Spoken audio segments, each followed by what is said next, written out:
All right, here we go. AP numero 5, where we're going to talk only about 9 episodes. 5, not Cinco, 5. So we're talking about episode 31, A Virtue of Stoicism. 32, Mercenary or Vigilante.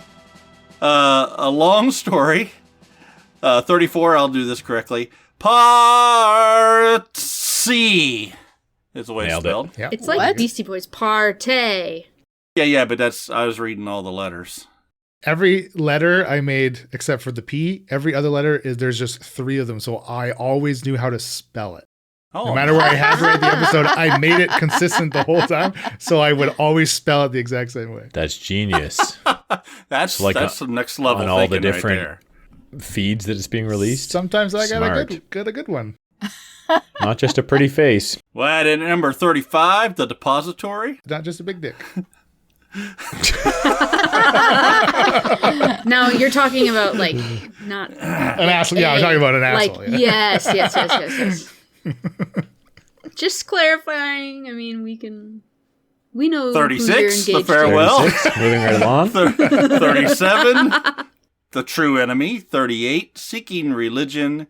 And 39, Info Dump. All right. Yeah, another 9 episodes. It's very good to be back for an after party. Boy.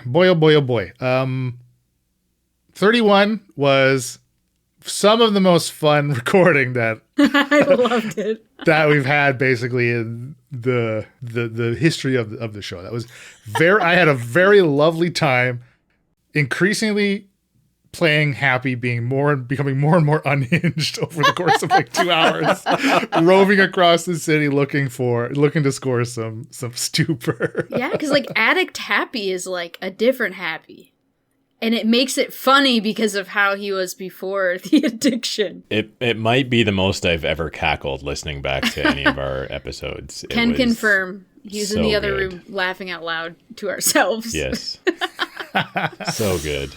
Oh, man. There you go. Well, you never trust a crooked cop. Wait he's crooked now. I don't even know if you could still call him a crooked cop. Well, one, because he's not a cop anymore. It's well-intentioned. That's true, but he did beat the crap out of a lot of people and was willing to kill people relatively quickly. I mean, that leap was really quick. It's the stupor. You have to remember that he was hanging around with a junkie, so like dirty junkies all over the dirty Filthy junkie. That's no excuse. Oh man, Rumkey saying he's gonna break his neck almost killed me. That was so good. I honestly had before re-listening, I had forgotten that Rumkey and Abby did like come to blows. So very. I speaking of how you react to being addicted to stupor, I had a question from a very lovely listener. Boy, what is this strange username? Mzajayayayaya. But she asked, that's a new how listener. would each of your characters, I guess aside from Rumpke, but the rest of the party, how would each of your characters react if you were the ones addicted to stupor? I think Hellcrook would just shrug it off and keep working with the horses and shoveling the stables. Keep shoveling the shit. He's got a strong constitution. I'm pretty sure Kylie would start killing people. She'd be sneaking around and in the dead of night, just taking people out, trying to get more stupor. I wouldn't go to killing people. I don't know what I'd do. I'd start trying to chemist out some more of these drugs that feel so good or something. I don't know. Learn how to make it cheaper myself or something. I don't know. I probably would get addicted. I'm very experimenty, try stuff myself, try everything once type person, I think. Opal's one for me, one for you kind of gal. Two Make for a me, great one bartender. For you. Yeah. Yeah, no, I don't know. Hellcrook has definitely been through some stuff and has put some time into self-improvement, with his meditation, that sort of stuff. But I think he'd be struggling with some demons because he's got some bad years that he's went through. I wonder if that would come out again, where he was pretty violent and angry and Well, the upside's great, right? The upside's great. It's that not being able to do hardly anything afterwards successfully that makes it Do you think, like... more difficult. I feel like, okay, so rethinking about would Opal, like, somehow join the Trinity and become, like, the Walter White mastermind? Like, would she, like, become the chemist that, like, produces the unproducible by anyone else? Like, Go work at the house so you have an unlimited supply in the basement. I mean, right? Yeah. Let her Maybe. cook. No one suspects the gnome, you know? The toggle sprocket. That would be very, very funny. That is Opal's villain arc right It's an there. alternative timeline that could happen in a short adventure or something. As like nice and like relatively kind as Opal is, I could 100% see it. I would love being so good at something, right? Like Yeah. chemically or something. Yeah. Like, dude, this town runs on me, man. With like how excited she's gotten about like potentially exploring how to do poisons and whatnot. That's fair. I don't think it would be too much of a stretch. Yeah, Happy could be your Jesse. Yeah, he's like, Yeah. exactly. Remember your family are tinkerers, Opal. It's like, yeah. Any of you guys poisoners kid? No? I was like, anybody? I mean, you're tryst out in the around the city. Of course, you found Pickled Perry looking to score, basically.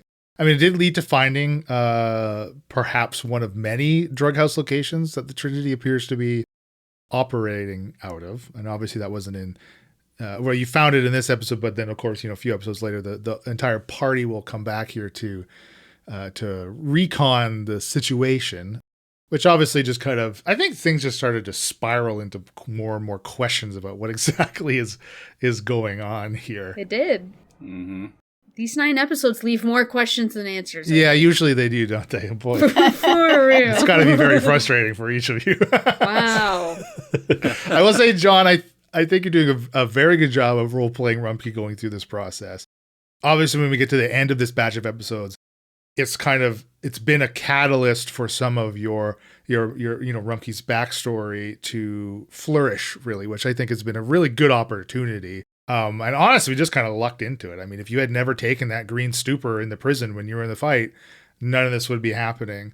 And what I like best about, being able to put you as a player in this situation is, like, I know you'll love it and run with it. And I know I don't need to feel bad about putting stipulations on you, because again, I know you'll like them and enjoy using them in your role play.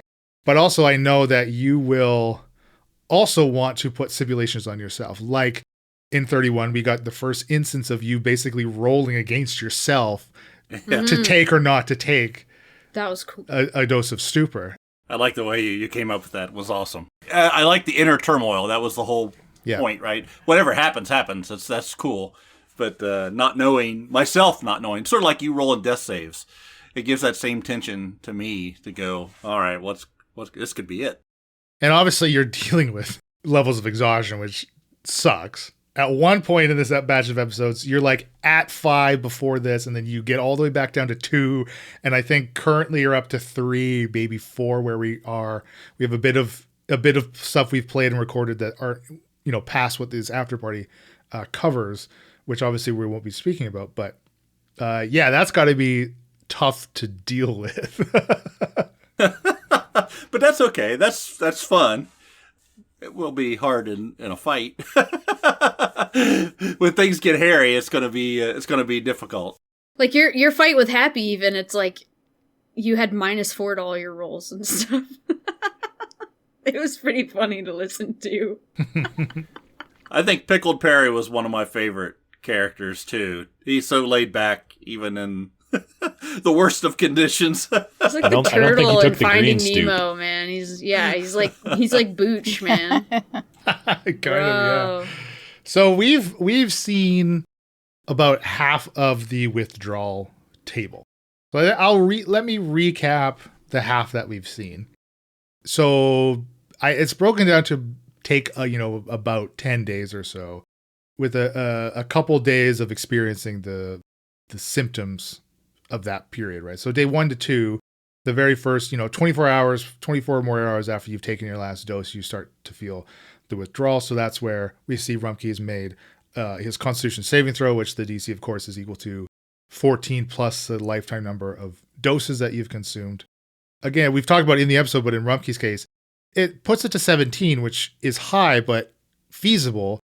But like in Happy's case, he spent 2 weeks being constantly fed stupor, right? In that prison. Like he literally doesn't have a chance to avoid going through withdrawal or avoid hitting the worst of the withdrawal symptoms because of how much exposure he's had to it, how dependent his system was on it through that entire 2 weeks, right?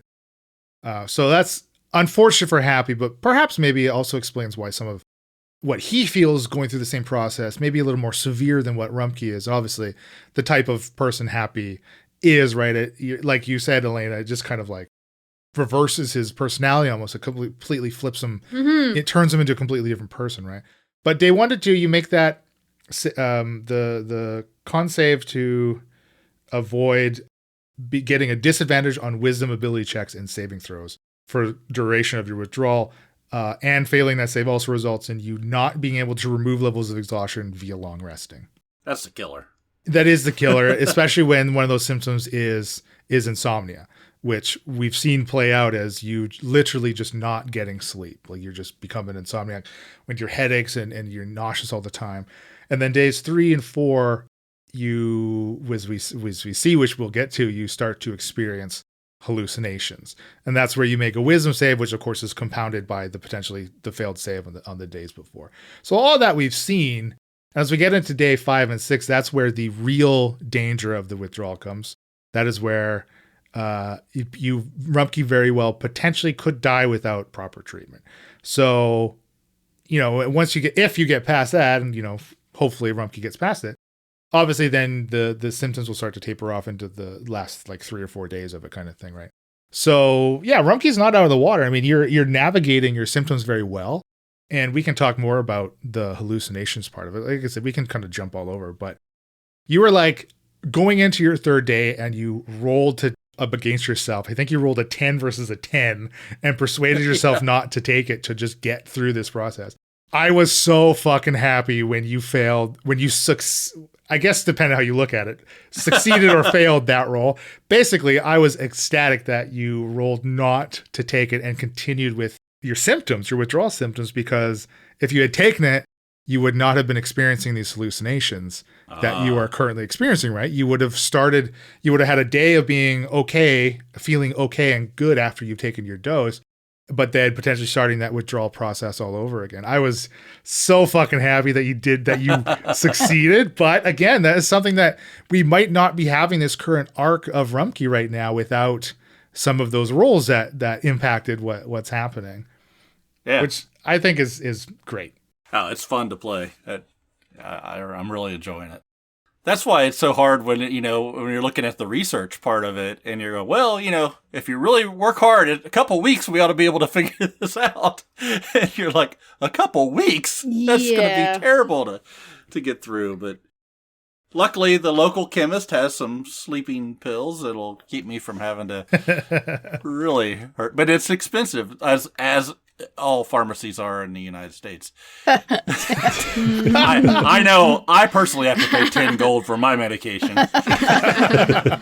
I'll have you know that the Lathander's Grace Hospital does offer a baseline amount of free healthcare to every Capian in the city, okay? What are the mechanics for so let's say he's on I think you said day 4 and 5, or where he like is really at risk of serious stuff. So let's say he gets to day 3.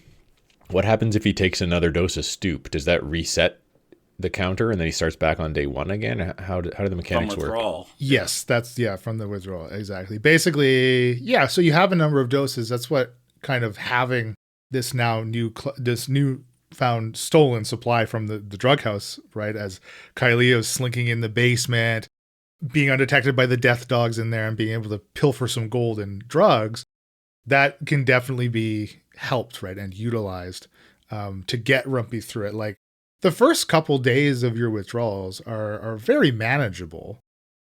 You know, if you assume like after day 1 going into day 2, you fail an exhaustion check because you can't sleep. But if you have a dose at the end of that second day going into day 3, you're good for all of that day 3, right? And then come what would be day 4, you start to feel the beginning symptoms of the withdrawal again, right? Which would start you back to day 1. So like you could mechanically like start like cheese it with these doses, right? But you never fully get out of the woods. And you exactly, you're not fully get out of the woods. And we've seen that like getting a sleep, quote unquote, sleeping on a stupor dose, which lasts for 8 hours, you take it before you go to bed, it technically gives you that long rest. So you would theoretically get rid of that level of exhaustion that you may or may not have failed going into day 2, right? And gained off of day 3. So like mechanically it is cheesable because you have the access to the stupor that you all worked. I mean, you worked for it, right? It's not like you didn't just give it handed to you. Like you went out and put yourselves into a modicum of risk to get it. So I don't think being able to you utilize this reward that you went out and got yourselves to be able to help Rumpke along and avoid the danger zone going into day 5 and 6, where like you're going to start getting into the DTs and you're going to have a chance to just outright die. Like it's very dangerous, right? Does Stormcape offer some kind of medical stupor for people who are suffering through withdrawals? It's called Stuboxone. Suboxone, yeah. Stuboxone.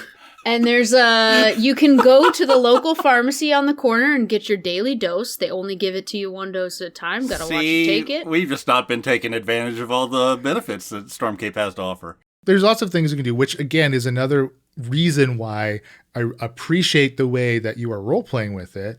And I think it fits with Rumpke. Rumpke is, I think, a character that strives to be as independent as possible based on, all of this reliance that he had to have on the Dunlin family.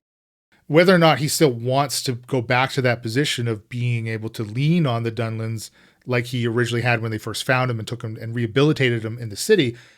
Even if he wanted to go back to that, he can't currently. So he has to be self-reliant. So it makes sense that you are forging a path of self-reliance, and that carries over into how you deal with, should I take drinking it is the easy way out, right? And I don't think that Rumpke ever did anything that was the easy way. Yeah, right. I mean, it's that fighter mentality, right? I mean, you can push through. You're going to be able to, lift heavier weights or beat the next boxer and that kind of thing. How do you self-control kind of situation? Yeah, and it's fun. It's fun to play being in that situation. I always like playing things where I've got more disadvantages than advantages going into it, because it makes it more satisfying when you figure a way out, if you can. Isn't it great when your disadvantage is now our disadvantage? It's so fun. That's even better. It's so That's like fun. A bonus. I was saying to Leland in one of our recent play sessions that, some of my best memories of role-playing are when very bad things have happened to my characters. Like, I think back to when Falzarin, essentially died in Campaign 1, and then... Which time? Yeah. When you were a traitor, which time? When you were with, you were Mr. K. Yeah, playing as yeah, good luck saying that name, but that was a blast. And you were deceiving. Yeah, you little freak. That was technically a very bad outcome for my character. Loved lying to your wife. So easy. Yeah, so it's fun seeing John play his character through a kind of similar situation. I'm sure it's enjoyable for the listener to see things not go completely as planned. I hope so. Adds drama, I think. So there's about a day or so in game that passes before you ultimately do recon on the drug house, where you get basically everybody but Rumpke and Happy had just returned from being their encounter with the giants in kind of our last batch of episodes that we talked. I believe the last episode was basically a solo episode with 3 of the members of our party out there getting rid of Benito's body, etc. So you finally get back and are able to kind of just explain to each other what you've learned and what you saw and what you did and what happened. And obviously you kind of confirmed that, well, one, Rumpke had talked to Gilgroy too in that last batch of episodes, again about the Trinity, kind of confirming they're out looking for potentially Rumkey, and that Delta, yes, thank you. Good correction. Important Rumkey died. correction. But that Gilcroy was served time in Storm's End with Hellcrook and knew Helenor, and Gilcroy actually was featured namelessly in Hellcrook's introduction episode. And Gilcroy again also confirms what you kind of heard through, the basically Brick run in his mouth, that Brick was the one who did kill Eleanor in Storm's End, which of course occurred after Hellcrook had been early released out of the prison, which often happens due to overcrowding. I think there was some chatter about Kylea voiced how she doesn't like how the party treats Seisha Dal, and that she let Seisha Dal take over in the prison because she couldn't handle being underground, which is interesting. I don't know how much of that was true from Kylea, but definitely Kylea doesn't appreciate some of the way that Seisha Dal gets talked about. I mean, Happy and Seisha Dal butt heads a little bit too, which was also very fun. I love Seisha Dal being a bitch. And I like Happy having a chance to be reactive to that. It's also very fun. Me too. I think it's great, Leland. You should do more of that. Why do you think it's interesting that Kylea wouldn't like being underground? No, not that. Interesting that Kylea is purporting that she is allowing Seisha Dal to take control, to take over in moments like that. Is that something you can go into a little bit more to let us in on why that might be? There is, I don't know how much to say so that you don't already hate Seisha Dal more than you already do, but I don't hate Seisha Dal. I think she's great. You can't make Opal hate her more. So she's good in a pinch. There is some that Kylea was asking for help because she comes from a place where it's open, there's trees, there's sky. She hadn't been underground like that. If she just got very claustrophobic. So part of it is she did let Seisha Dal take over, but Seisha Dal took more than what Kylea was intending or knew. Right. Interesting. So from Kylea's perspective, it's what she wanted. She wanted Seisha Dal to take over. She just didn't know how much. Yeah. She's feeling very uncomfortable and anxious and not safe in her surroundings, so she wants to retreat to a safer place. And yeah. Does Kylea or Emily know, when Seisha Dal takes over, what makes her turn back, or what's the guarantee? Is there a guarantee she'll turn back, or could she just? As far as Kylea is concerned, she's in control. As far as Seisha Dal is concerned, she's in control. And has Emily put thought into what happens? It's so Seisha Dal does not have her full power, which is why she is basically stuck in Kylea. She's been in her bottle for so long that she's just been stunted. So she is slowly gaining more control with an end goal to be the one. There can be only one, as we all know. That is true. Until they make sequels. So we're going to have to do an exorcism then. Okay. Potentially, yeah. Eventually. But then what happens to Kylea? I mean, all that power would suddenly be gone. Like when Falzarin lost his level of Warlock, it would be much more severe.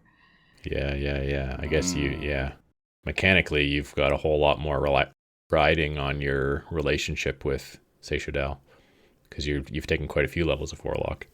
2 levels of Rogue and 3 levels of Warlock currently. So that would sting to lose 3 levels. The Rogue is like the Zalmo influence, and the Warlock is the Seisha Dal influence, and is kind of like whose influence is stronger. So Zalmo leaving town. We're going Warlock. Okay. All right. Yeah, I mean, quote-unquote splitting Kylea from Seisha Dal doesn't necessarily mean that Kylea needs to lose what power she's been given. I mean, and I think if that was something that would potentially occur or become a narrative arc for Kylea, obviously Emily and I would have a conversation about the best way to handle it. Because you couldn't just depower Kylia by 3 levels. That's pretty egregious. Just throw him into wizard instead. It depends. Yeah. Wizard rogue. I think it depends on what happens to Seishadal to cause the split, right? Like if Seishadal is locked away, she would lose those powers. I wouldn't say necessarily. I wouldn't say that like a hard and fast rule. If you were bestowed with power by a patron and your patron dies, you've been bestowed with the power. That's a good question. Is it a is it a constant funnel from the deity that gives either a cleric or a warlock? They're the side of the same coin. Their powers, like, are they depowered? You know what I mean? That's the question. Yeah, is it a conduit or is it a one-time bestowing that's then there always? Exactly. So we like, again, I wouldn't say definitively one way or the other, and I wouldn't say that there would be a situation where you could say definitively one way or the other. You would just decide again with your player at the table what they prefer and what they picture. Just work with them, right? I mean, I think it's the same as most things, but yeah, I think it's very interesting. Yeah. I mean, is there potentially an avenue where Seishadal becomes further trapped, but is still utilized for her power in some way? If Kylia somehow, some way, with whomever's help or whatever device or trinket or magic ability or power or item to further lock Seishadal away, but still siphon off what she's already been gifted. Dastardly. Say no more. Opal is on it. That is far more interesting than a simple sever in my mind. And obviously that to put that choice on Kylia is more enjoyable than, let's just sever and you lose 3 levels, right? I mean, obviously so, right? Yeah. I think that's more fun narratively.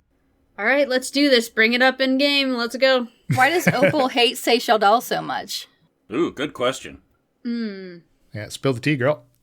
I recently learned what that saying means. What?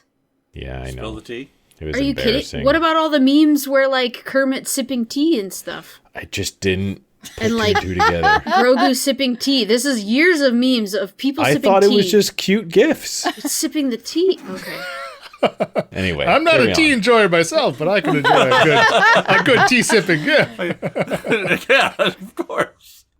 Originally, the way I played it was that Seishadal was, like, being a bad influence on Kylia, and, like, Opal was good, and, like, Kylia and Opal were good people, and Seishadal was meddling with that. And I think Opal is now on this thing of, like, just hating Seishadal because she's now in the middle of, like, she killed 3 ogres with 1 strike. But was Kylia a good person? I thought you were, or wanted to do I mean, good. her whole thing was stealing from people. Yeah, but, like, we were I don't know. You know what I mean? Like, our friendship just was more... You overlooked that part? Well... You're jealous. Opal's jealous that Seishadal is now in Kylia's life. Maybe, you know what? Maybe, yeah. That's where I started playing it, I guess. No, that makes sense to me. I'll say also that Seishadal has never given anybody any reason to not, to like her. Whether or not it's neutral or to trust her. Less than neutral. But, like, Seishadal doesn't give anybody any reason not to... she's always snippy with everybody. She's always offering some type of backhanded compliment if that. Yeah. It's either that or it's just a straight up backhand, verbally most of the time. Yeah, you diss me, I diss you back. Yeah, exactly. And Hellcrook is just the type of character that be like, again, he's tried to create himself and present himself as more of a tranquil person dealing with his own past. And that's where Hellcrook is now, 15 years after he's been let out of prison and working at Lehan's. If Seishadal met Hellcrook 15 years ago, I don't think Hellcrook would like Seishadal. No, and vice versa. Yeah, there'd be some snipping back. I think there'd be some gnashing of tusks. There'd be some claw marks on both of them. Oh my! I also just feel like when Seishadal, like, I've also gotten the vibes that when Seishadal takes over, like, at least in Opal's mind, like, Kylia has no choice in the matter. Seishadal's like, and, like, pouncing on the personality or like, I don't know. But it seems aggressive or like not consensual. I think when we're in a tense situation, we can tend to de-escalate things, and Seishadal is there just to re-escalate. Right? Yes. She's a re-escalator. She's a re-escalator. Wow. I love that. Seishadal only goes up. I'm going to save that for a future episode title. The Re-escalator. Title Re-escalator. I think there's a place for that in every campaign. I Keeps think things the more spicy. flawed we are, the more spicy it is, for sure. Yeah. So. You know what? Speaking of escalating things, I, throughout some of these episodes, got the distinct impression that de-escalation was the party's modus operandi. There's a number of things that have come up where I'm like expecting you as a party to pursue something, or I guess it amounts to taking risks. So like maybe it's the just more that depository. like the depository. Happy Exactly. really wanted us I was to like, go are we inside. leaning into this episode? Yeah. I really felt it that time. I was like, oh man, we're kind of playing a little bit too safe here. It's I not know. that I wanted desperately for you to get in there. It's more like I was surprised that you didn't even try. We are not a And when Leland says stealthy group. surprise, he means let down. You, I'm not mad. I'm just disappointed. Oh, no, not the Oh, disappointment. no. Well, so you look at this lock, and then in character, you're like, "Oh, Kylie, can you pick this?" And then Emily, how come you asked me as DM, "Can I pick this?" rather than saying, "I attempt to pick this lock." Do you recall Or just why yes. you were thinking that, or just yes? Yeah. Pretty sure it was just a long day and I was tired and probably should have pushed off recording. It's just like That was at the That's very valid. end of a recording night. It was. And it was a weird looking symbol-y lock, right? yeah, I mean, So- it like more like was it pickable? I mean, did it look like something that I could even like? I don't know. It didn't look like a normal lock, right? So was it something that's even pickable? It did kind of seem like it was described as something that was fairly unique. Just flashbacks to campaign 1 with the 7-sided pedal thing and the dam. on the dam. Oh yeah, Yes. yeah, damn, yeah. Oh, I think that's probably mainly what it was. It's just like, no, this isn't going to be pickable. Like, Did is we it a ever lock figure or is that it out? sealed or is it?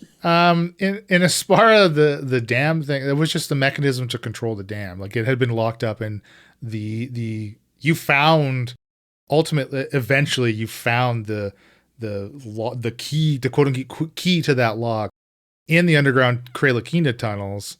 Eventually, but it was just utilized to back up the lake so Kralakina could have a bigger Gotcha. pool. So we grow just in. need to That's go to ultimately what that Aspara was. and find that thing. Get that key. Come on Put back that to in the Stormcast. freaking lock. It's all good. I mean, hey, that makes sense to me. That makes sense to me. I mean, you had a couple avenues of potential entry points.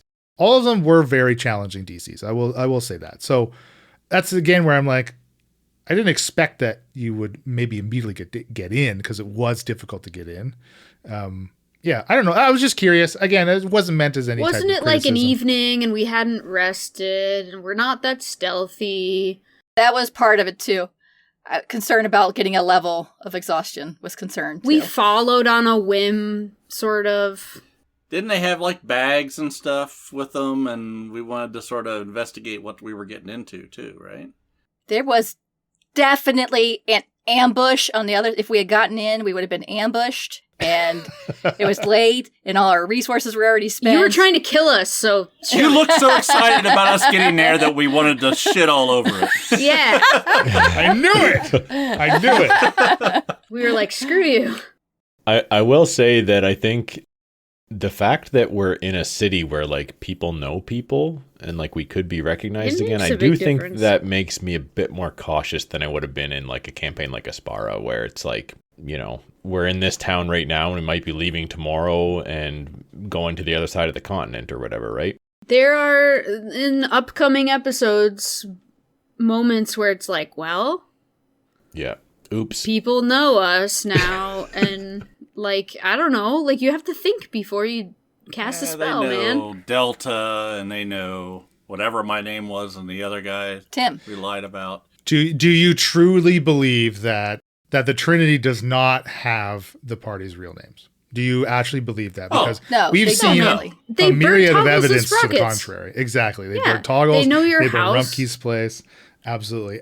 Frank thinks you're dead, poor You've guy. seen Jimmy No Shoes now out of prison, working with the Trinity multiple times in front of Jimmy.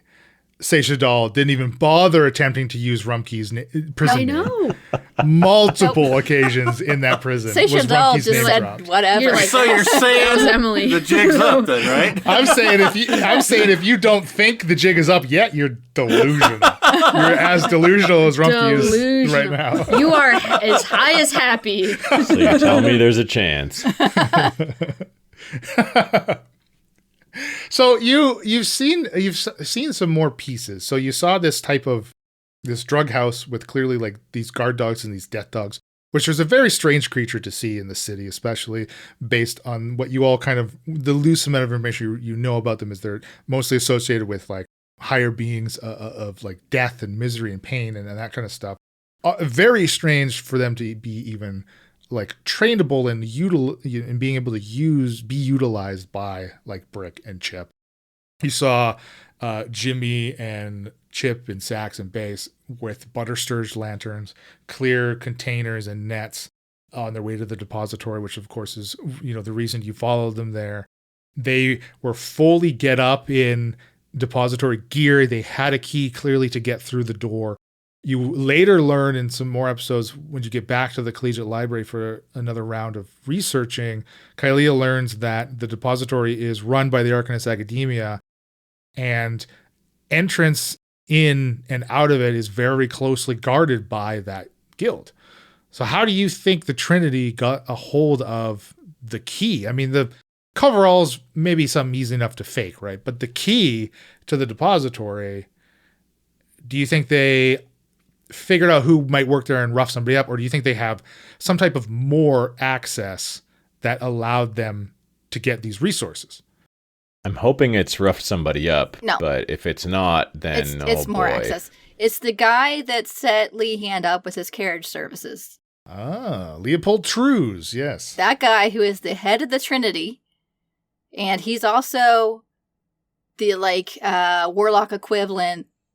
Like he's got some kind of patron. He's a warlock? Oh, Yeah. he's got a okay. Yeah, he has a patron, and that's why they have the death dogs, because that's his patron, and he's controlling all of that. Interesting. So who is Leopold Trews? I mean, you got backstory from I Leehand. don't know. I got all the rest of that. You guys figure that out. I mean, you know his name. Now Yeah, let's come figure on. out his real name. She can't paint the whole picture. Got to fill in some of the colors.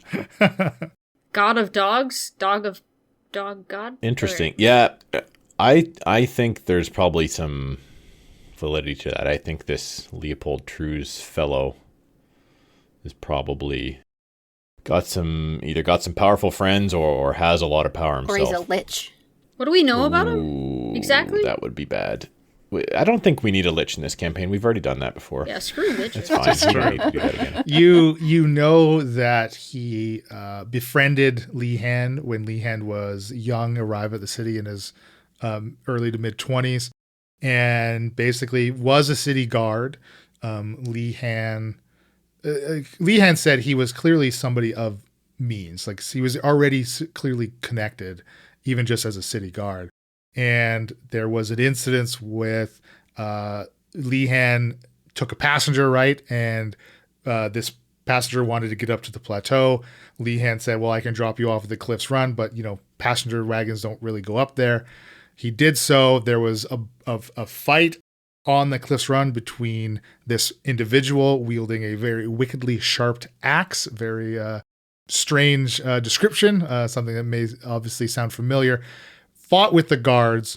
Ultimately, this person who was, Leehand said, knew he was a member of the agricultural guild, was like a farmer, couldn't remember his actual name, but knew he was associated with them. Did remember that this person's family was basically ousted by that guild because of his actions on the Cliffs Run. But Leopold took a lot of damage. Numerous guards were killed during that altercation. The farmer committing the assault was lost over the edge of the cliffs run into the ocean. They didn't recover the body.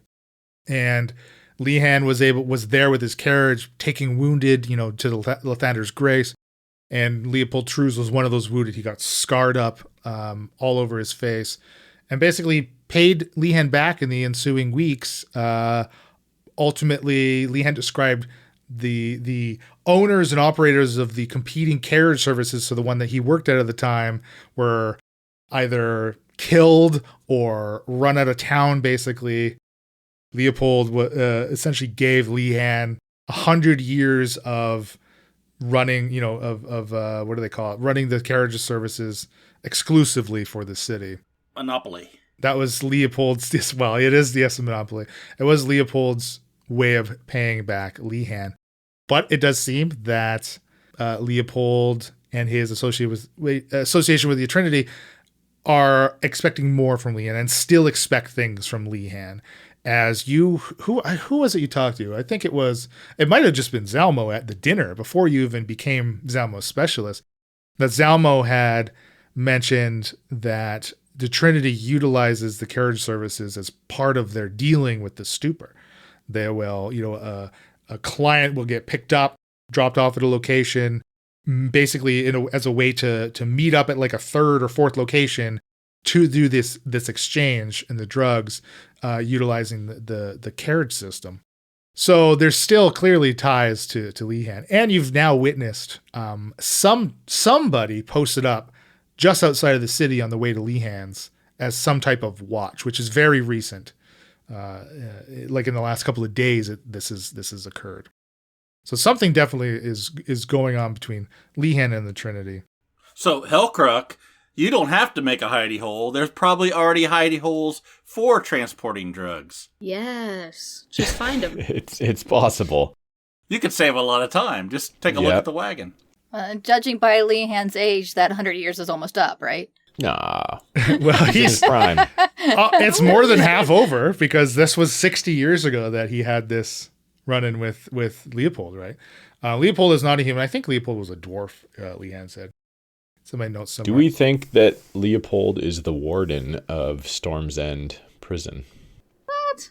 Lehan did say that due to his injuries, he no longer served as a city guard, but was transferred to be a prison guard, to be an officer rather than a constable in Storm's End. Okay, Yeah. okay. That's why I asked. Let's get out the red yarn. So you think he's part of the inside the prison, getting the stoop, transporting it, or... He's at least overseeing the growth and production of the flowers or something, right? Did the doctor have a grotesque scar on his face? He didn't, did he? No, Dr. Cockle did not have any type of scarring like that, no. And nobody met Warden Truscar. No, that's the thing. We haven't seen the warden. I had the option to meet the warden, but yeah, anyway. Yeah. Chickened out. Is the Chickened good out. doctor actually dead? Well, Because there was a newspaper report saying Yeah. that he survived. That is true. That would go back to the Leopold, if he is the warden, having some kind of connection to some kind of death god, bringing the doctor back, or the doctor is actually dead and they're just covering for it. I figured it was just a cover-up, but yeah. What if it's maybe. a life god? I mean, how did you see him die? Yeah. Well, yes. Yes.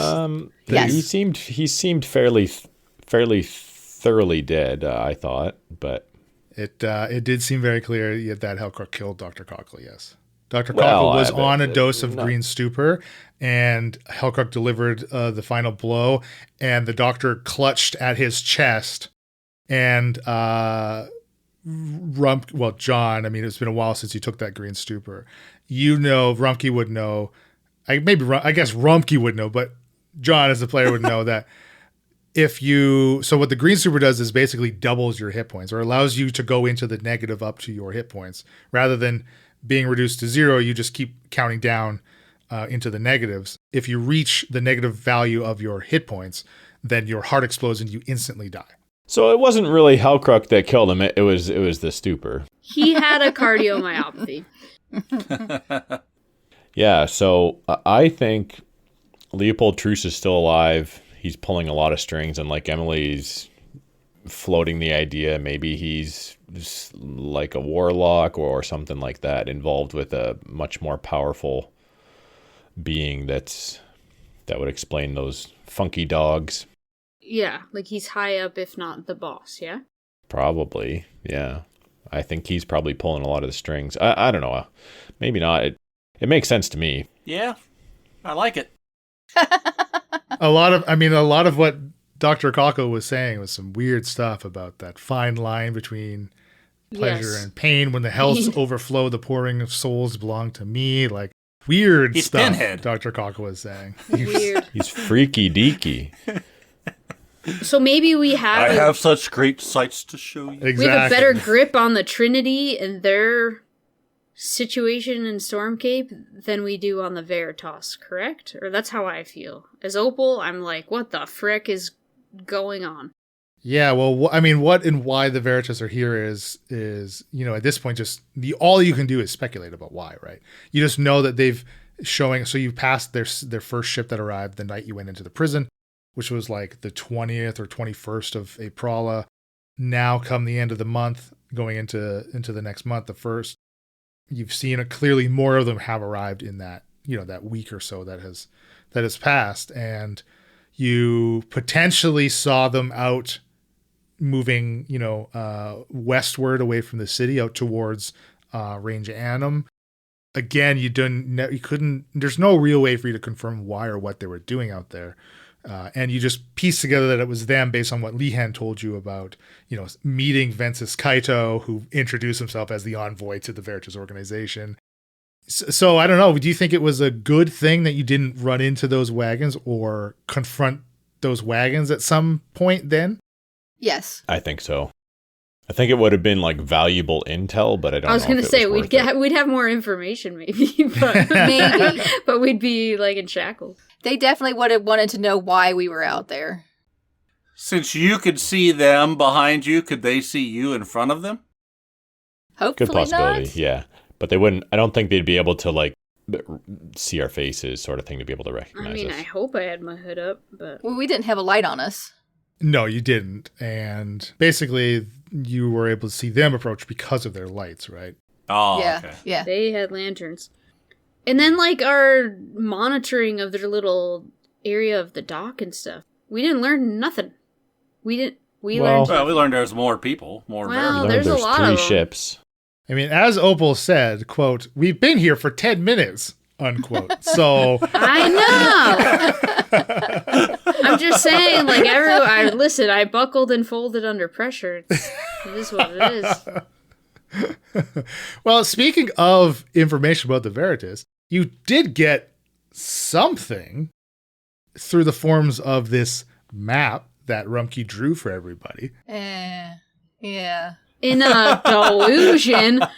That's what I was saying. There were 3 ships there, and there were 3 little figurines basically corresponding to the same location on Rumpke's map. So that lends a lot of credence to his map, I think. So, like I said, everything I said was true. There's no reason to think I'm insane.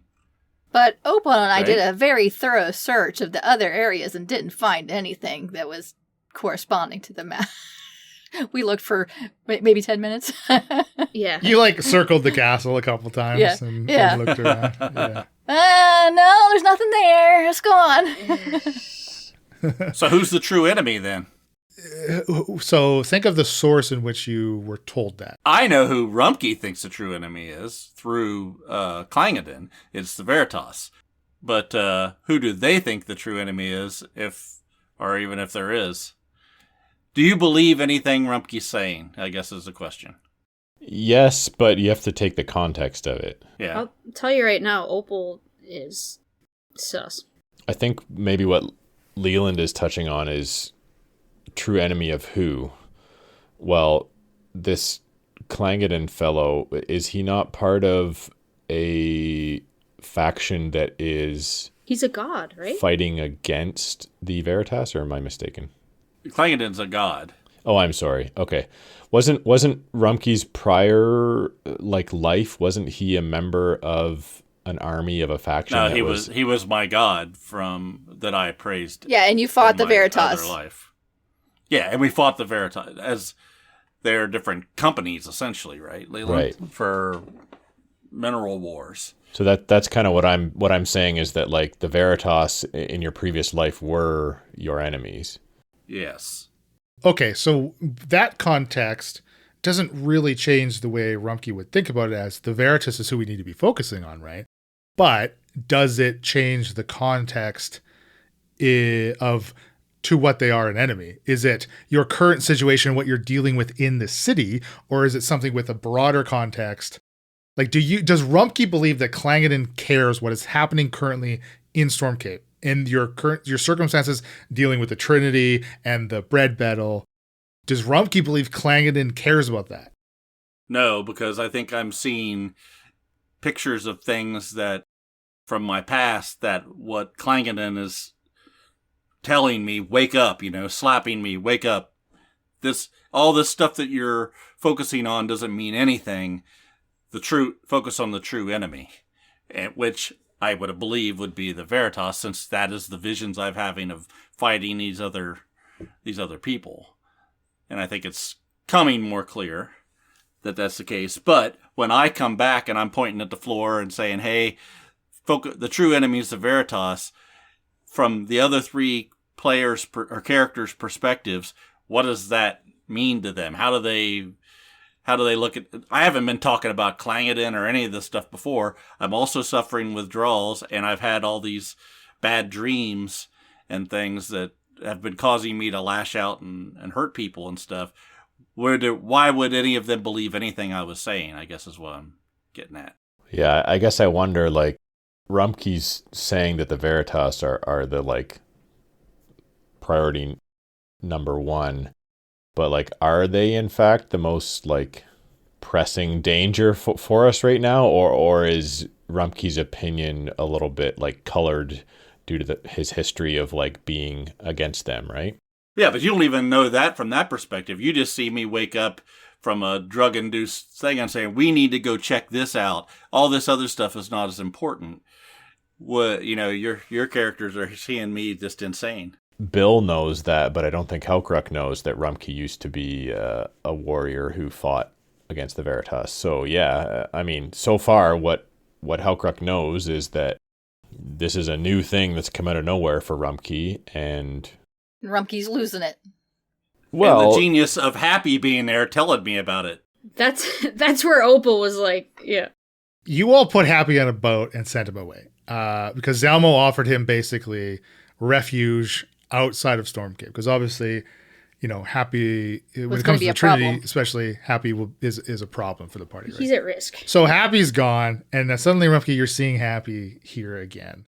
What do you make? What do each of you make of Happy being part of Rumpke's hallucinations and the way that he is interacting with Rumpke? Like, why Happy? What's going on? They're Stoop brothers. Oh, my suspicion is that Happy is also hallucinating Rumpke right back. Well, we need a spin-off show then.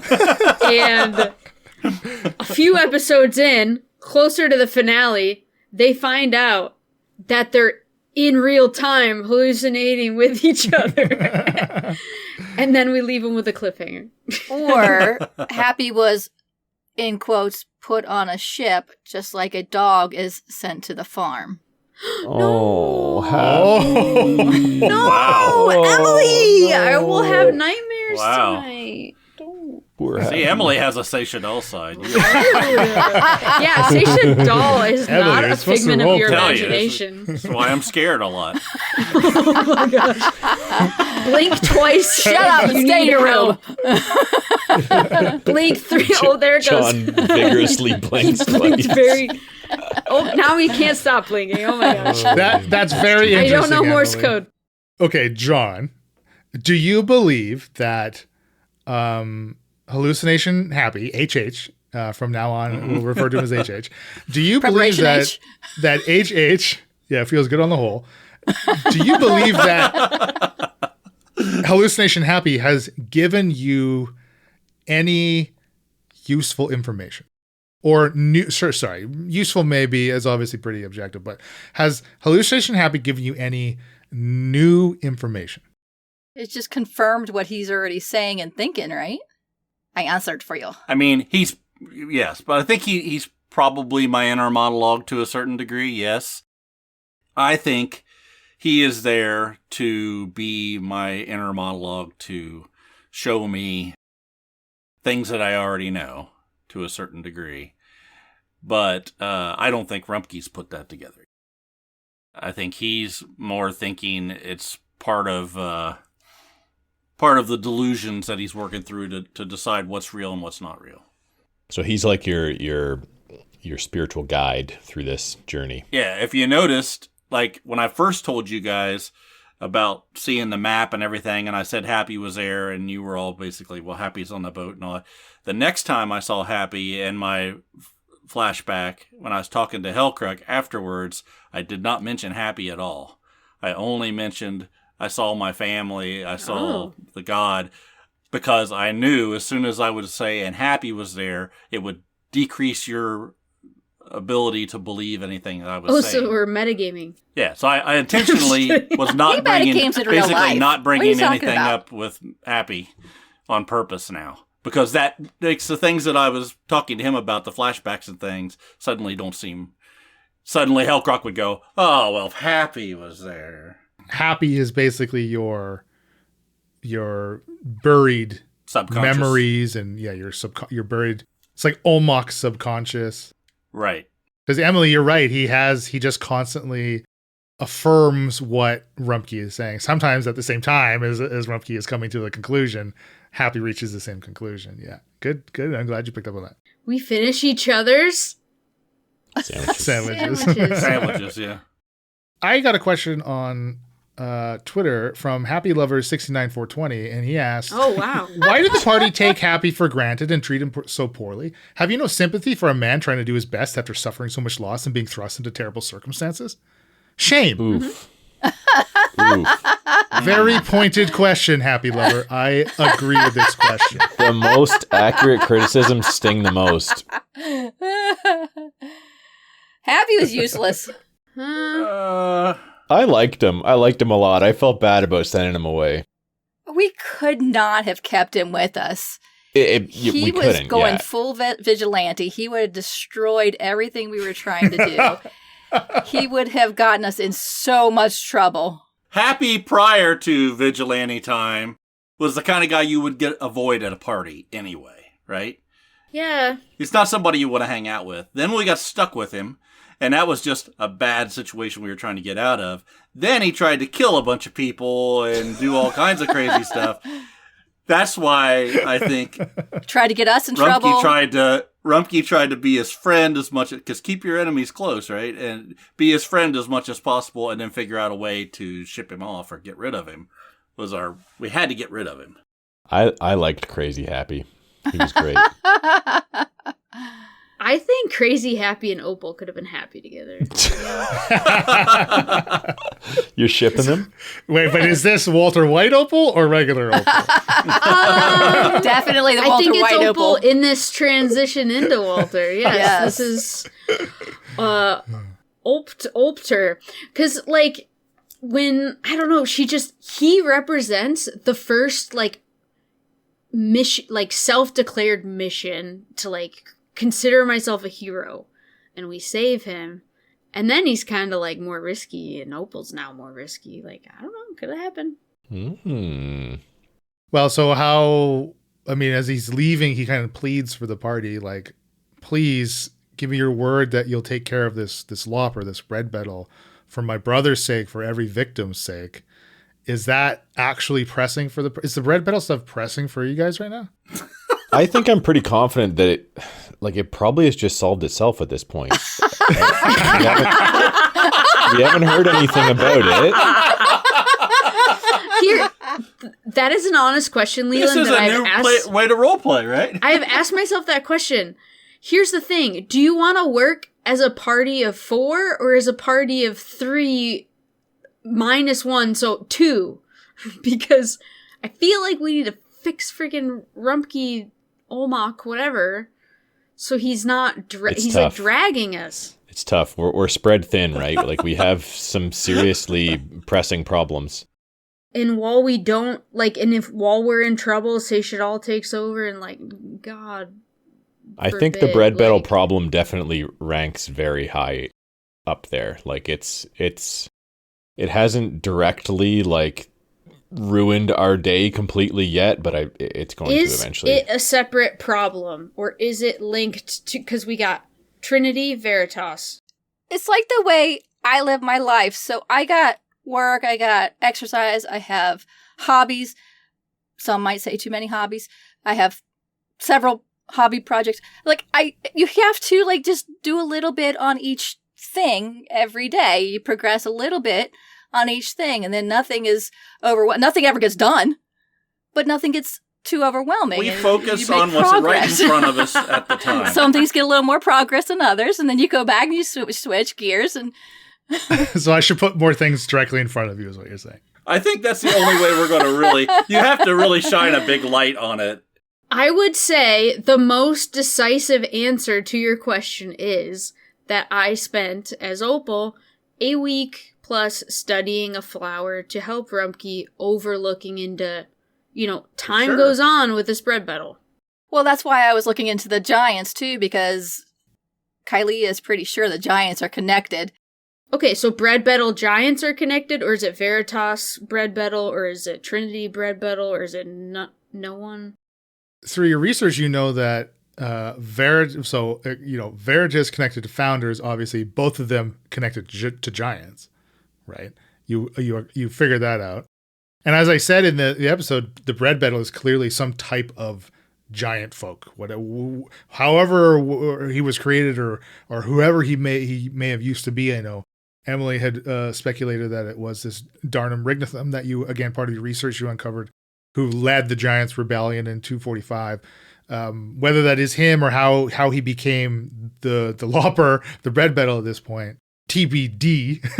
As Rocky says. And then Kylea specifically, like when she interacted with the Giants, that they had like it's something significant to giant folk as well. So Yeah. I think we're more of a spaghetti than a waffle situation. Who is the third faction on the map? That I legitimately cannot come up with. And it's like a legitimate faction with a name.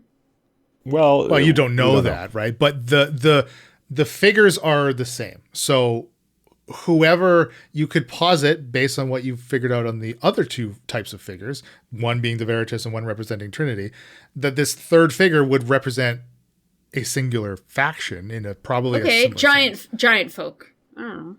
The Stalkers Guild, because they're the ones that had all the Minerals flower information. But how does that make sense with the locations depicted on the battle map? One being the castle, one being the stoneworks, and the other being the Peaceable Patriots headquarters. Ooh. Oh, so Peaceable Patriots. Easy. That's what I thought when we were playing it. How often does Kylea see giants around Zelmo's castle? Never. Only every week or so. But not enough where she would bring it up. That rules that theory out then. They would be hard to miss. My gut reaction seeing that map was Peaceable Patriots. But we haven't heard much from them, so I was like, maybe they're not that big. But it would be somebody that would have ties to Zalmo because of being in the castle, and I don't see Zalmo Prowlers having Guild, ties. Because the Prowlers was part of Zalmo, right? Presumably, Zalmo had Zalmo played a main hand in taking down the Prowlers Guild, which obviously led to Benito's arrest. So are you speculating that the Prowlers is still operating, but now under Zalmo's direction? Yes. So does Zalmo's children play into the Prowlers Guild? Potentially, if that's what he's really part of, really running. I mean, judging off Leland's face, he smiled when I talked about the Patriots, and he's really quizzing you about this. I mean, what do we know about the Peaceable Patriots? Nothing. Not They much, tried really. to kill founders, quote unquote. We believe that's the case. What you would know about the Peaceable Patriots is that they've been active nearly 40 years in Stormcape. They were officially established in 809, and they staged protests around the city and have done so for 40 years. against the founders. They're very clearly protesting against the founding families and how they run the city and all of what they deem to be inequalities within the city. Now, they believe that every Capian would prosper if there wasn't this wealth hoarding by this kind of 1% in the city, which being the guild leaders, which does include Seth Dunland, and the founding families. They have generally in their 40 years had a very small, members list, basically. Occasionally when they hold protests, other Capians would join in, but they're never very large. They're never really all of that obtrusive because of their size. But Rumpke, you saw them out in force on Founders Day, and now Captain Drake Lakely is, they're his number one suspect for being involved in the bombings on Founders Day Parade, as you've seen mentioned numerous times in the Storm's Herald. Now they're just a scapegoat. I think so too. So while they've struggled to grow their members list, they've recently, about a year ago, had a change in leadership. Her name is Gina Ofsa, and since that change in leadership, their numbers they've started to boom. So they seem to be picking up speed or steam with the message that they're trying to put out there to the city and garnering more and more support. The majority of what they currently garner in the city right now has come in this last year after this leadership change. I mean, well, good. Screw the rich. So it makes a lot of sense that, to think the Peaceable Patriots, this is literally a place where they are, they're named where this figure is put. But if you think of the Stoneworks is run and basically owned and operated by the Masons Assembly, which is, controlled by Seth Dunland, by the Dunland family. That doesn't make sense because they're rich. Yeah. If they're all Prowlers, if they're all secret Prowlers Guild, like you suspect maybe, John, how does that play in and play off of the Stoneworks and like the Masons Assembly? Or does it have anything to do with the Masons Assembly, but rather is it just the location that is the important part? It's probably, it could be more of a locational thing. I don't think we know a lot as players about the stonemasons. I mean, Rumpke knows things, but I don't know anything really about the stonemasons from a player perspective. We haven't been there, haven't talked to anybody. It wasn't, until we got this map, it wasn't even a point on the map that was of any interest to us. I just couldn't go there. The only other time you've come close to interacting with the Stoneworks is speaking to Big Bob. Big Bob, when he secured the blasting powder, he told you that he has his own little way into the Stoneworks. Big Bob is the bread battle. And he stole the blasting powder from the Stoneworks.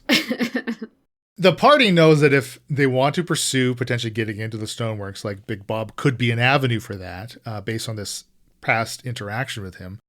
But like you say, is that even worth your time to go investigate? I mean, now you have this potential lead on the Stalker's Lodge and in relation to the Mineralis flower, right? As again, Opal uncovered clear documentation or at least recounting of a Stalker's member using some type of tincture that allowed them to repel dangerous animals within the Tireless Glade from 50 years ago, right? Can I give you a compliment? You've done a really... Please. You've done a really... No. Just one? Oh, no. Why stop at one? You've done a really good job of turning a very small location, a city campaign, with, supposedly, I guess I expected more time, the feeling of time, downtime, rest. You've turned it into like a very like anxiety invoking, like, do I spend a day doing this? Do I spend a day doing that? Even though it's downtime. Like there's an urgency to these problems. So I think you're doing a good job of that. Well, I expected more downtime. It's just the thing is like if Rumpke never became addicted, we probably would have had a lot more downtime. You probably would have already finished experimentation, if you still wanted to pursue that on behalf of Happy or whatever, or just to help the city, as Opal has said a few times. But because of the steps and the table that Rumpke has to roll every day, and also now how it's playing into the hallucinations and how it's being tied into Rumpke uncovering his past memories and stuff, we can't just downtime that, obviously, right? Like that's something that needs to play out. You can't just say 3 weeks have passed and Olmoc's here? I mean, I guess we could. Yeah, what I'm saying is I get it. Like, there's still this feeling of like we're in Heraklion and it's moment by moment somehow, which I enjoy. But the time is different, like seconds or minutes or hours, or But just take it as a compliment, okay? Jeez. Just fucking take it, Leland. God. Take it. I'm not saying I hate the feeling. I'm just saying you're evoking the feeling. I mean, at this point, what's the party's next step? I think things are starting. The puzzle pieces are all out there. I think we've got the border made now. Of the puzzle. Right? Of the puzzle. I mean, a lot of pieces are still flipped upside down. So we haven't really got everything out there so we know where the colors are and sort of put them into different regions. But I think we know the different points that we have to focus on. It's just we don't know why they're linked, so we don't know how to put them in a order of importance. And I also want to be in the Troop de Loop, so like, how does that fit in? Unfortunately, I think there's more research to be had. Like, just Kylie wants to know more about the giants and the actual giants, folklore and history versus the giants in Stormcape, like specifically giant information. I'm eager to see what Kylie researches over the next handful of days. Well, it's going to be a large handful of days. Considering she's banned from the library for a month. Right. Yeah, someone else is going to have to do that part. That complication table, it was fun making that complication table. You were very close to rolling something that would have been very, very fun. So I encourage you all to spend gold in your researching to speed it up. Speed it up. I want to fuck you over. You just want the table. You know what? Given how we are, admitting to the fact that we're stretched thin and pulled in multiple directions, maybe we should be spending some gold to get more answers more quickly. We're on a limited budget. We get 60 gold a month, right? And we'll burn through that in a heartbeat, spending it at the library. Kylie is now wanting to get into the depository. Desperately want to get into the depository now because I'm fairly certain there's a portal there, and that's where the butter sturges come from, and that's where the trash is going.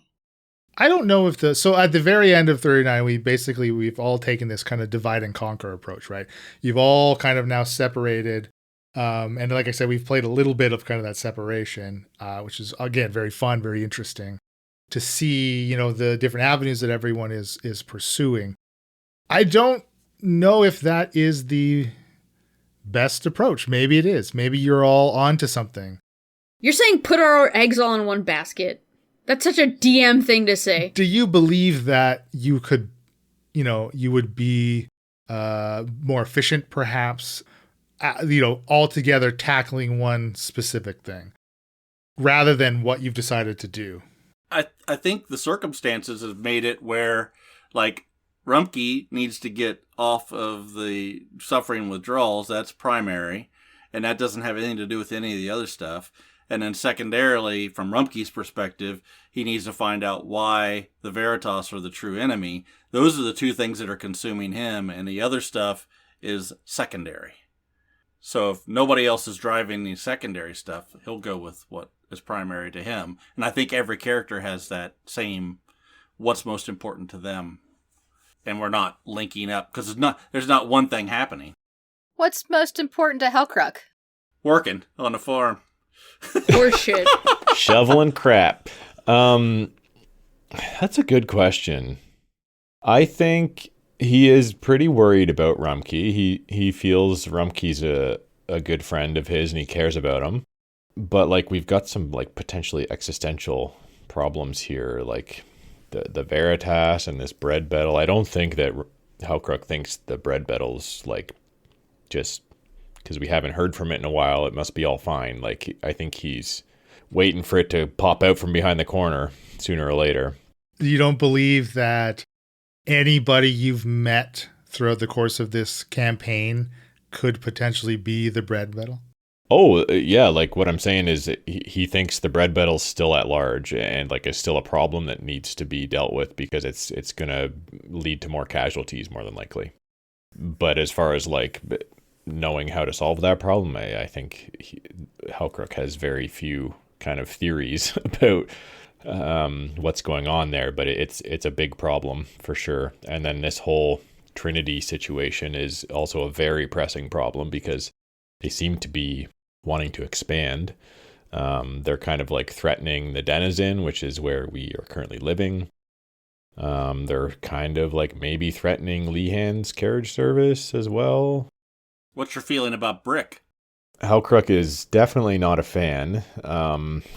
It kind of feels like do you indulge your kind of selfish desires to get revenge, and maybe at the expense of like ruining a path that could lead towards solving a bigger problem, or like potentially having a setback and like, you know, showing your hand and not having more of a strategic approach to dealing with the Trinity or something like that, you know, like it. You think Hellcrook's past revenge now? It's definitely something that he has spent a lot of time working on, trying to digest and like deal with. I don't know that it's a completely solved problem, but he has spent like years of trying to like growth and working on himself to try and not be so consumed with revenge. But you know, there's a breaking point for everyone. You need some happy therapy. You need to hallucinate happy. You need an HH is what you need? Happy. Well, Hellcrook's been pretty busy recently, so I don't know how much he's probably been slacking on his meditation, so he may be a little bit off. Leland said something interesting. He said, "You don't think that you haven't met the bread battle?" Essentially, I'm paraphrasing. Yeah, I caught that. Mm-hmm. Oh, it's very possible, but I don't know that we have any obvious like leads on. I mean, maybe they are to other people. Maybe it's Elena. I never considered the bread battle could just also look normal in a situation. I thought when it he was puts always... a head on, he looks Head like on. I know, whoever but I that. thought maybe he would be identifiable with that, you know, freaking incision on his neck. I will tell you that you have indeed interacted with the bread battle outside of that initial Founders Day parade bombing. Up to this point. Who the hell can that be then? Let's look through the series of people. Are It's you Elmo. freaking kidding me? I will also tell you that within the zealot of the bread battle, the text, the tome you found, there should be enough in there that hints at how the bread battle can utilize a head and for how long he can utilize a head, which may help you narrow down who it potentially could be. Okay, I'm going to make my guess.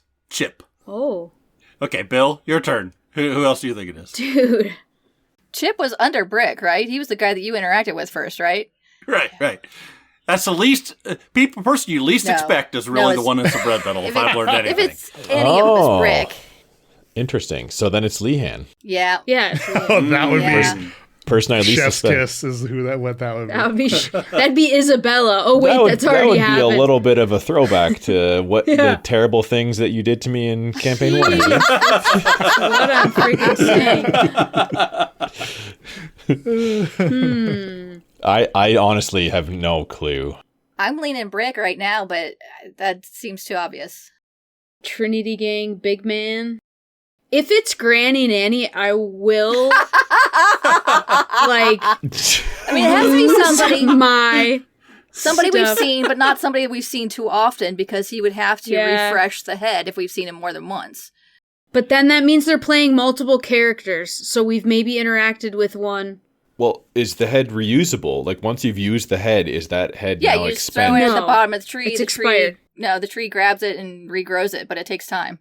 That And is then you can use that's it the again? purpose of the Death Head Tree. Yes, that is the purpose of the Death Head Trees. To revitalize the bread battle's guises. Oh. What? Yeah. But it takes time. Okay. So it can't be somebody we've seen often. Where's Zelmo right now? It's Kylie? Leopold, one of the heads. Come on. I don't know. How often does Zelmo go away on his little outings? Oh, right, his little trips. Does he go on a trip every 3 months? I mean, as far as Emily knows, he's never been anywhere. So Get revitalized? Yeah. Yeah, geez. Zalmo being away and otherwise indisposed is strange for sure for Kylia. But Now- so is Happy. Happy's gone too. Hey, maybe they're the same person. Have you ever seen them in the same room? Yes. In fact, yes, in the same room. Now, speaking back to Happy, though, one point about Happy is you all believe that obviously Happy is a liability for you. Assuredly, then so does Elmo, giving him this offer and sending him away and spending resources. Zalmo gave him a boat ticket Or to it's an the elaborate farm it's an up elaborate north. ploy to maintain that Zelmo and Happy are two different people. no, I think as soon as we told Zalmo about Happy, Happy was going to be gone in one way or another. Yeah. We killed him. He was detailed in Kylia's reports that she wrote up, absolutely. And Olin did say, Zalmo's read your reports. He kind of had to go though, like his cover was so thoroughly blown. I am so sad Unlike about us. this. Again, Ruggy, Happy, and I could have worked out. So when Happy left, I did misspeak in the episode when Happy left. John had asked how long it takes for Happy. I said 7 or 8 days. It's actually more like 7 or 8 weeks of a boat trip, because they do have to circumnavigate a lot of landmass. That's what I was wondering. Otherwise, moving through some of the rivers, maybe, but they would take you either through the mountains or through the Tyros Glade, which is not generally the safest way to travel, even if it's via the water. A passenger boat wouldn't take a route like that, right? So yes, I did misspeak in that episode. Actually, like it's going to take weeks for Happy to get to airport. Will he have an opportunity to stop in a port somewhere and deliver a letter to be sent back to us? Or will he not be able to write back to us until he's reached his final destination 7 weeks out, and then another 7 weeks to come back? I mean, there's no letter, so... Because he's He dead. said he was going to contact us in some way, Yeah, right? he Yeah, said he but would write. Zalmo killed him. Well, He's a liability. I'm what just... John is asking is like, can we expect that we're going to be waiting like 4 14 months. weeks. 10 to 14 weeks, or would he write sooner?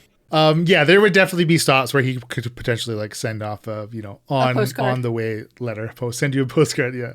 So we'll know if he's dead or alive soon enough. So people coming to the door are not necessarily bad people. We give them benefit of the doubt before we kill somebody. The other mistake I made in episode 39 is Kylia paid to get paid for an extra piece of information. I didn't explicitly say that you were receiving that information. So what I actually had was I had 4 bullet points and I condensed them. So you actually technically received 4 little tidbits of information because you rolled for 2 and you paid for a guaranteed one. So you should have gotten 3. So you actually did get what you paid for. But we kind of glance over that and actually missed explicitly stating that this is what you paid for, kind of thing.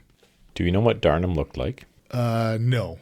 So are you questioning to say if you happened upon a severed head, clearly from a type of giant folk from 600 years ago, that you may be able to recognize severed heads' features? You know, Leland, great minds think alike. I'm glad we're on the same wavelength. Turkle has come a long way. The history telling through art, you know? Well, assuming that this head, if it was given to the founders as this type of trophy, there must have been preserved in some way, if they accepted it and hung it, presumably, maybe. I mean, do you think Hung it on a tree. there's Darnum's head hanging in the Founders Hall on the plateau? Well, I specifically asked if we ever saw anything like that, or if there was any kind of statues or anything commemorating that. And you said no. So the only thing I can think is the founders have it up on the hill. Yes, I said there is nothing publicly available around the city. Like, there's nothing like that publicly within Stormgate. You were right. Right.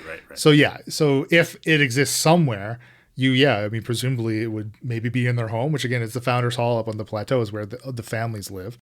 We haven't been up there yet. No, and I wouldn't expect to be able to get into the Founders Hall Yeah, I was without about having to some say. serious business to conduct with the founding families.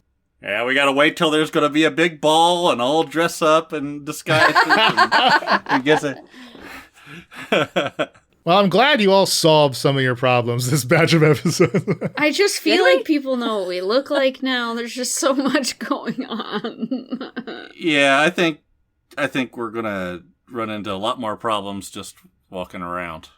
In It general. means that, like, and this is where the city-based campaign, like, how long do you lay low? You know what I mean? And then it's like time passes, that has consequences, but is that still safer, better? I did have one question for you, Leland. In one of the releases in the paper, it talked about a lady that was discussing something about the neighborhood and all that. Was that the lady that we went and talked to when the Trinity was making all the noise?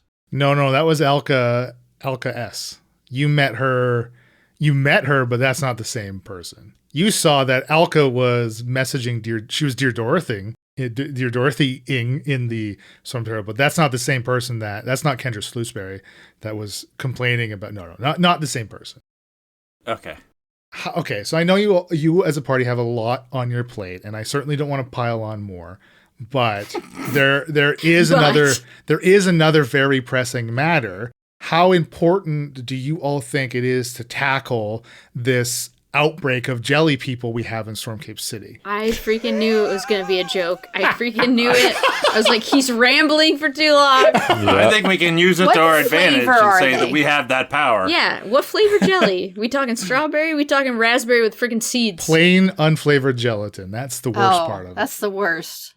I'm more of a marmalade kind of fella, I think. Hellcruck, I could see Hellcruck rocking some marmalade. A good storm will take them out, won't it? Just they'll melt away. That's why the Veritas are here, right? To fight the jelly people. Easy, boom, solved. See, I don't think the Veritas are anywhere near as big as a deal as what Rumpke thinks they are, for sure.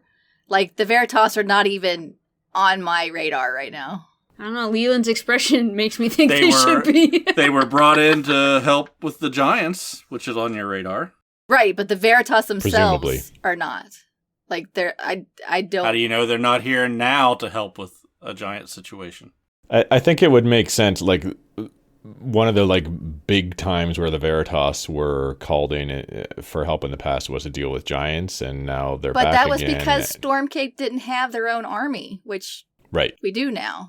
But, like, as far as, like, if we're grasping at straws for, like, why they're here, it would kind of make sense. Like, they come in the past to help with giants, and now giants are, like, maybe becoming a problem because they seem to be venturing further east. I think the Veritas are here only if they can get something out of the mineral situation. So they're going to do it for their benefit. Let me cook. I'll get them some minerals. Yeah, I'll leave you all with this, perhaps a back issue of the Biddling Machination that kind of ties into the pretensions of the jelly people, as we read in the latest issue. But this is Biddling Machination issue number 4 from the month of Phala, from Phala 15.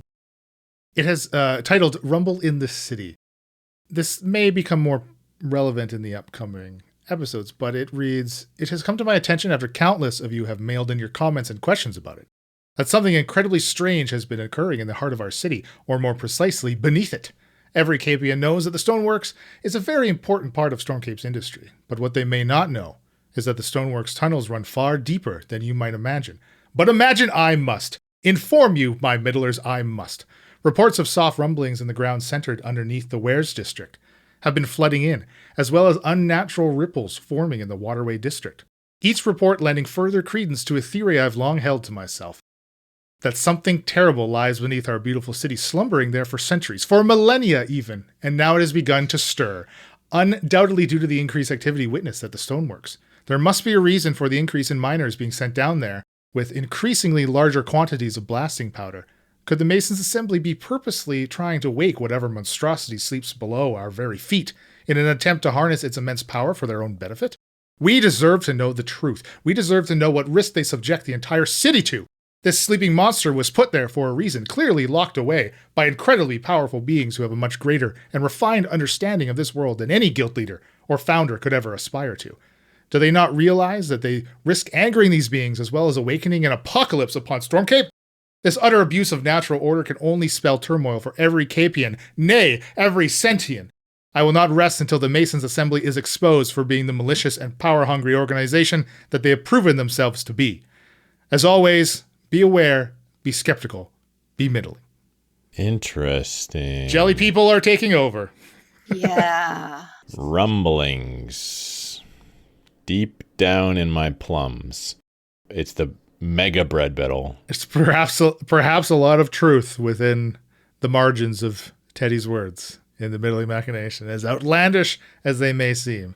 He still has his eye and ears to the ground, looking for anything that he believes to be suspect, as far out as some of his speculation may be. I would like to meet this Teddy fellow. Well, even a stop clock is right twice a day. That's true. That's true. Absolutely. I like that saying. Is like the way Teddy lived his life. I love it.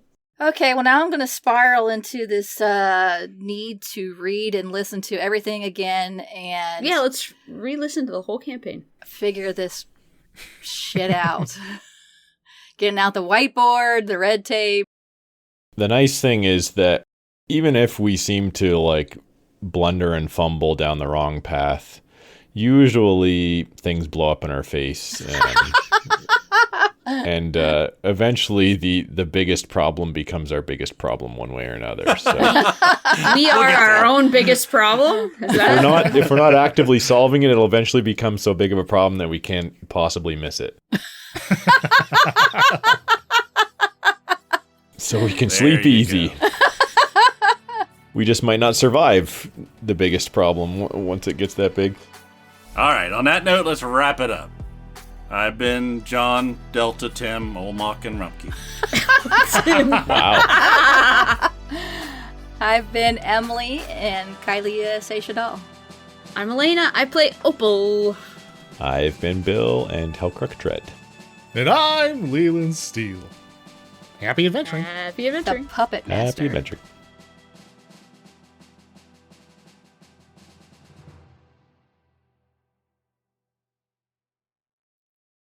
Half of these 9 episodes were you all researching, so it shouldn't take that long to get through an after party. I mean, fair. There's a lot of Leland talking in the episodes. So what we do now is we let Leland explain to us what we're supposed to know, but we actually don't really understand. And now You need to drop That's us where we learn. hints. That's where we learn. What did that's we how miss? we win. Well, there's no winning. This has been a Sounds of Steel production.